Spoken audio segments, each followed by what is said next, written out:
Görün biz hansı zamana gəlib çatmışıq ki, harda dayanmışıq ki, yoldaşımın corabını geyindirirəm deyən qadınlara linç eləyirik. Lüt əndamını göstərən qadınlara bravo, səndən yoxdur deyirik. Görün biz hardan hara gəlmişik. Bu yüksəliş deyil əslində. Bu bizim tak deyə düşməyimizi, amma ki hiss olunmur bu. Ben sadece bir şey soruşmaq istəyirəm ki, ərin corabını geyindirirəm sözündə o cümlədə əxlaqsız hansı kəlmə var idi? Bəlkə də biz fərqinə varmaq. Aslında orada bir söyüş var. Sizə bir söz deyim, yox, orada söyüş yoxdur. Yenə qardaşım, o vaxtlar sevgi, məhəbbət var idi.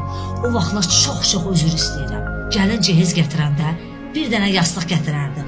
O yastığın uzunluğu Sədə xanım siz bilərsiniz. Düz. Uzun idi, bir dənə idi. O yastıq bölünəndə artıq ailə dəyərləri etdi.